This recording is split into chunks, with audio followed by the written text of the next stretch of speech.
Coucou tout le monde, bienvenue dans cette toute nouvelle vidéo. Aujourd'hui, je vais un peu vous parler de mon parcours, en fait, de ma transformation depuis que j'ai commencé le fitness. Surtout par quel stade je suis passée dans cette période-là pour être complètement transparente avec vous, pour également vous montrer que la transformation, le changement du corps peut prendre du temps, peut prendre beaucoup de temps et aussi est vraiment dépendant de tous les facteurs aussi environnement, psychologique, etc.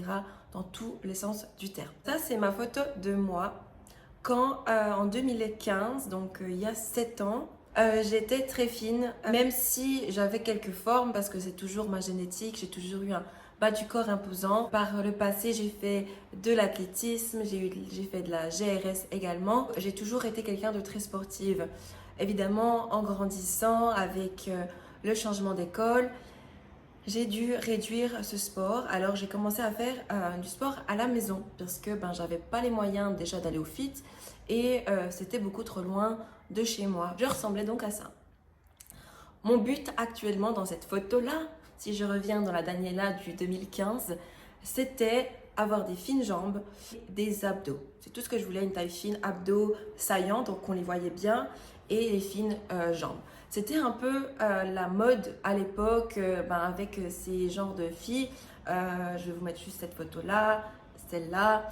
Donc ce genre de femmes qui étaient sur les réseaux sociaux, qui ont un peu prôné cette vision de la femme plus fine avec les abdos. Moi, je recherchais à être comme ça. Évidemment, cette recherche de ce corps qui est génétiquement pas possible vu que je suis quelqu'un qui a toujours eu des cuisses imposantes, des formes, m'a entraînée dans les troubles du comportement alimentaire. C'est-à-dire, je me pesais plus d'une fois par jour. En fonction du poids affiché sur la balance, je mangeais ou pas. Je pensais à chaque repas en fait de ma journée. J'étais à l'école, mais je pensais déjà au repas suivant que j'allais manger, comment j'allais faire pour pouvoir manger le plus sainement. Et évidemment, sainement, ça voulait dire juste une pomme. C'est pas genre un repas maintenant, du riz, du poulet, des légumes. Non, j'avais une vision complètement erronée de l'alimentation et de comment se nourrir correctement. Donc j'ai fait mais vraiment n'importe quoi. On pourrait dire que j'ai un peu jonglé entre la boulimie et l'anorexie sans pouvoir heureusement être allée jusqu'à me faire vomir. Ça heureusement je n'ai pas eu en tout cas de souvenir que je l'ai fait. Mais c'est vrai que mon corps du coup ressemblait à ça. Maintenant quand je regarde ces photos, je me reconnais pas en tant que personne. Vraiment, j'ai l'impression de voir la Daniela un peu malade. J'ai l'impression que c'était une sorte de carapace parce que j'étais pas bien en fait, j'étais vraiment pas bien. Je suis partie en Afrique du Sud 6 mois à Cape Town. Et là ça a été un grand chamboulement parce que en fait j'ai vécu pendant quelques mois, 2 mois il me semble, chez l'habitant. Évidemment, chez l'habitant, je n'avais aucun, mais vraiment aucun contrôle sur ce que je mangeais pas, sauf le repas de midi que je le prenais à l'extérieur. Ça m'est devenu ultra compliqué d'avoir ce contrôle, cette systématique de me dire qu'est-ce que je mange, qu'est-ce que je me refuse et surtout, je n'avais plus de balance. Donc impossible pour moi de savoir combien je pesais. Ça a été une période un peu charnière, je dirais, parce que ça m'a permis de me libérer de l'alimentation complètement. Donc j'ai commencé à enlever ce poids d'alimentation, de me structurer par rapport à ça. Surtout que j'avais autre chose à penser, apprendre l'anglais. C'était vraiment quelque chose qui était dans ma tête et j'avais pas d'autre choix. Du coup, j'ai complètement lâché prise sur l'alimentation. Ce voyage a sauvé parce que ensuite, j'ai commencé le fitness là-bas et depuis là, en fait, j'ai commencé à manger comme je le voulais, sans me restreindre. Évidemment, je vais vous mettre un peu des extraits de comment j'étais au fit là-bas. Vraiment là, on voit bien que je suis encore bien mince, etc. Mais au fil des temps, je vous montre cette photo-là. Ça, c'était presque à la fin de mon voyage. On voit que j'ai repris des formes, que je suis plus féminine. Je me suis rendu compte que j'avais beaucoup plus d'énergie, que j'arrivais à soulever un peu plus lourd. Enfin, que tout ce genre de choses que je n'avais pas. Et quand je suis revenue en Suisse, effectivement, mon poids n'avait pas beaucoup changé. J'avais pris, je pense, 1,5 kg ou quelque chose comme ça. Mais j'étais beaucoup plus à l'aise dans mon corps. J'ai compris qu'il fallait que je me nourrisse pour pouvoir évoluer physiquement. Aujourd'hui, ben voilà, j'ai un corps comme ça. Évidemment que pour arriver là, ben, il y a eu pas mal de temps sans diète, que des entraînements, que je me suis préparée, que j'ai fait. J'ai commencé la diète depuis 2021. C'est pas une morale que je vous fais, c'est déjà ayez de la patience. Un changement, ça prend du temps. Surtout si on a des vies chaotiques, si on n'est pas bien psychologiquement, si on a un travail qui nous prend du temps, si on dort pas bien. Enfin, il y a beaucoup de choses. Si nos hormones sont pas en équilibre, il peut y avoir énormément de choses qui peuvent ralentir votre processus de transformation physique, parce que là on parle du physique, mais également si vous avez des impasses, on va dire, psychologiques. Pour casser ce cycle-là, bah, il faut y mettre de l'énergie et ça prend du temps parce que ça revient toujours.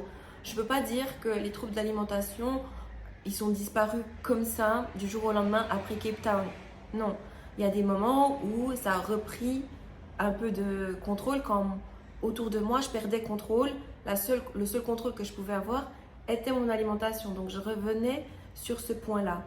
Mais maintenant, actuellement parlant, c'est aussi pour ça que je me suis lancée dans une compétition. C'est que je sais que je suis en paix avec l'alimentation et que je ne retombe pas dans des schémas comme ça. Sinon, je n'aurais pas fait de compétition parce que on sait très bien que le post-compète peut devenir très compliqué. Maintenant, je vais vous mettre un extrait de ma séance fessier. J'espère qu'elle vous plaira. Et puis, on se retrouve dimanche prochain pour une toute nouvelle vidéo.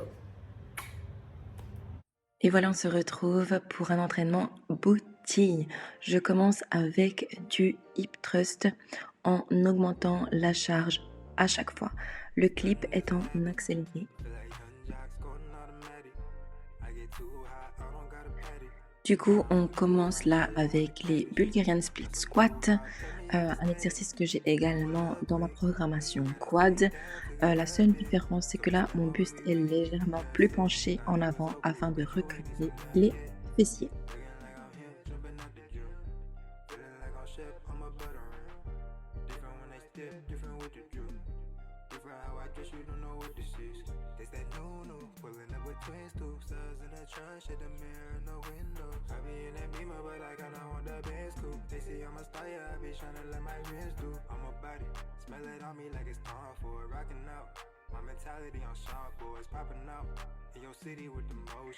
On fait maintenant les kickbacks. Normalement, je devrais la faire avec la Smith Machine, mais occupée, il y avait trop de monde. Donc, pour cet exercice, on ne recrute surtout pas le bas du dos, on garde le dos bien droit. Et moi, je tourne la jambe qui travaille légèrement la pointe de pied vers l'extérieur.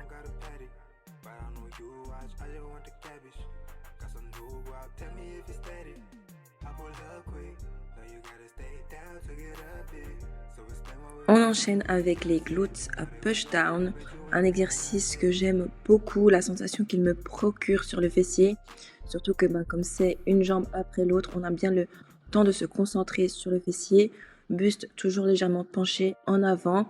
Et là, on target bien vraiment tout ce qui est bas fessier, glutes.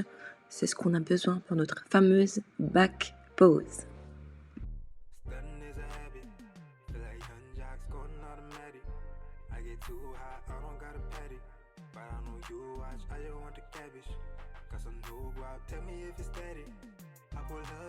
Exercice ultra connu pour target le moyen et le petit fessier.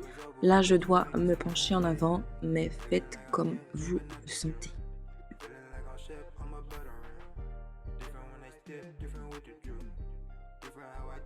Je ne pense pas que je dois vous représenter nos frog pumps, n'est-ce pas? Un exercice que j'ai à toutes mes séances bas du corps.